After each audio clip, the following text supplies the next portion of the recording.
Let's go over the trade today that made me $4,200 and it's only 10:19. So that's my whole day. I'm done working. So going into the market today, I believe we opened up around kind of here and I saw we had this low. So just with the overall structure, and you guys can see we're rejecting this gap and whatever this is. I mean, I don't know if it's a new day opening gap or what. Yeah, it looks like it.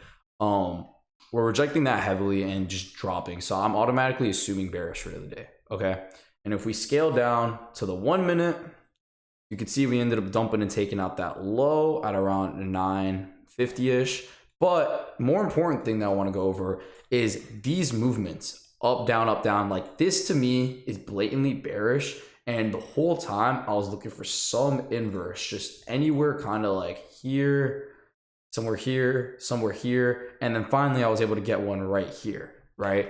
So the whole time I was looking for a bullish fair value gap to inverse so I could get in my entry, right? We all know I love getting in on inverses. That's the only thing I trade. So that's all I was looking for today because we kept rejecting lower. I already knew we were going to go down, especially kind of off of this movement right here. It was pretty obvious we were coming here. And then depending on how we reacted, once we did this, I knew we would just keep dumping, right? So if we scale to the 3 minute right here, we could see this massive fair value gap. And I'm like, okay, depending on that fair value gap, if there's any type of entry opportunity, I'll take it. And we scale down to the 30-second. We have SMT with the Dow Jones. We have this beautiful, super small 30-second inverse. And if you guys looked at my other videos, I think all the videos on my YouTube channel are 30-second entries just like this. So it stays consistent. I ended up entering right here. You saw I withered some drawdown and then got out right here. I risked about $400 on this trade across my take profit accounts. And I should have, in reality, held a little bit longer, but like I told you guys, the take profit accounts have unrealized trailing drawdown. So my goal right now is to just build that buffer so I can start taking the daily payouts. And honestly, I was trailing my stop, so it did get me out in profit. But once again, it was up like 500 on each account. So yeah, I risked around 400-ish. I should have risked like an extra 100, 150, but that's on me.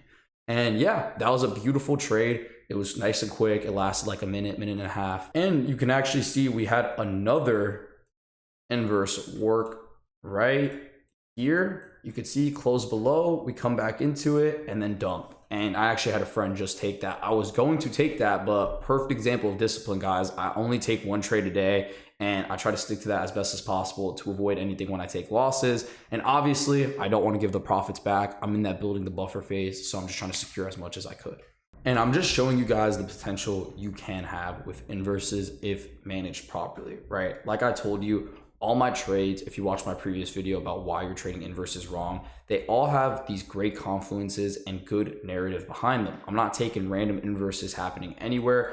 I'm obviously have a draw on liquidity. I have a bias and I use other confluences like SMT and normal PD arrays and the draw on liquidity to actually make my entry valid, right? It's just, I know I'm entering off the 30-second, but it's a lot more than just that. So if this trade kind of confuses you a little bit and you don't understand how I'm able to spot these on a day-to-day basis, I would recommend subscribing and, dropping a like on this video, showing some support, because I'm going to be releasing a video every single day. And I believe today I'm going to release another video later tonight. So stay tuned for that because I'm trying to do trade recaps, but I also want to do educational videos at the same time.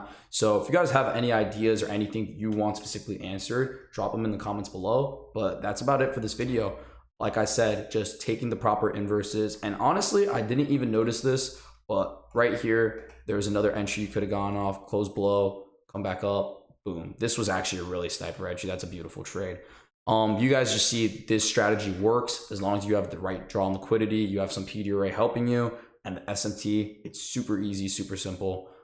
And don't listen to what people always tell you on the internet. Like I know a lot of people that say 30 seconds either don't work or too small of gaps. Personally, I have no care in the world for how big the gap is. As long as it gets inversed and the gap is present, the wicks aren't touching, to me, that's a gap and I'll enter off of it. And that just comes with market experience and what I've seen work. And if you look at my page, I take a bunch of trades like that. So yeah, drop a like, drop a follow, subscribe, whatever the hell. And I'll see you guys in the next video.